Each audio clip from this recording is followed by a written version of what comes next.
আমার বিয়ের পরে দেখতাম আমার শাশুড়ি মাকে যে ছোট ছোট আমগুলি কুড়িয়ে তো আলুর মতন কুচি কুচি করে কেটে তো মুসুরি ডাউল দিয়ে পিঠ পোড়া করে চচ্চড়ি করতো। এই তরকারিটা খেতে না অনেক বেশি মজা লাগতো। তো এই দিয়ে যেহেতু আর কি বাড়িতে গেছি, অনেক কিন্তু গাছে আম আছে, তারপরে যে পরিমাণে রোদ, অনেকটা পরিমাণে আর কি খরা, অনেক আমগুলি কিন্তু পড়ে যাইতেছে। তো এই আমগুলি কিন্তু আমার শাশুড়ি মা হচ্ছে আর কি খুঁটে আনছে। তো আমার হাজব্যান্ড বলতেছে, মা তুমি এই আমগুলি হচ্ছে সুন্দর করে কেটে তো মুসুরি ডাউল দিয়ে হচ্ছে রান্না করো। তো আমার শাশুড়ি মা বলতেছে আমি হচ্ছে কেটে দেই, তারপর হচ্ছে রাতুলের মা আর কি রান্না করবে। যাই হোক, তো সুন্দরভাবে কিন্তু কেটে কুটে আর কি আমাকে দিয়ে গেছে। আর আমার শাশুড়ি মাকে আমি দেখতাম যে ছোট ছোট আমগুলি কুড়িয়ে তো আচার বানাইতো, খেতে না ভীষণ মজা লাগতো। আর আমার শাশুড়ি মায়ের হাতে রান্না না প্রতিটা রান্নাই কিন্তু খেতে অনেক বেশি মজা। আর বিশেষ করে বেশি ভালো লাগে তার হাতের হচ্ছে আর কি ঘুটা শাক, অনেক অনেক মজা লাগে। যাই হোক, আরে দেখে কিন্তু হচ্ছে তো কাঁচা আম দিয়ে যে মুসুরি ডাউলটা চচ্চড়ি করছি সেই রেসিপিটা কিন্তু শেয়ার করতে পারলাম না। এই ফাঁকে হচ্ছে আর কি ভ্যানে করে আর কি মাছ বিক্রি করতে আসছে, পাঙ্গাস মাছ। তো সেই মাছটা আর কি কিনতে যেত, এই রেসিপিটা হচ্ছে আর কি শেয়ার করতে পারি নাই। আর যাই হোক, এদিকে কিন্তু মশলাটা সুন্দর করে কষিয়ে তো মাছগুলি কিন্তু দিয়ে দিলাম। আর মাছটা অনেকটা হচ্ছে আর কি তাজাই ছিল। আর এই মাছটা প্রায় 4 কেজি 800 গ্রামের মতন আর কি ওজন ছিল।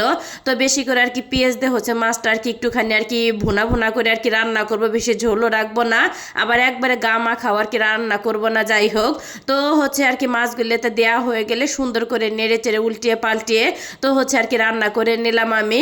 তো রান্নার আর কি ফাইনাল লুকটা হচ্ছে আর কি শেয়ার করতে পারলাম না।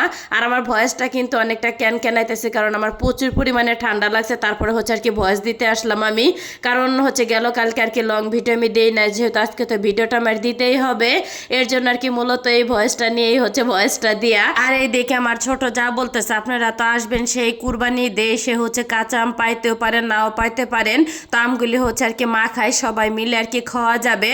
আর কাঁচা আম কিন্তু সবাই মিলে কিন্তু একসাথে খাওয়ার মজাই কিন্তু আলাদা। এদিকে হচ্ছে লবণ দিয়ে আর কি শুকনো মরিচ দিয়ে আমি একটুখানি আর কি মেখে তো কাঁচা আমগুলি আর কি খেয়ে নিলাম।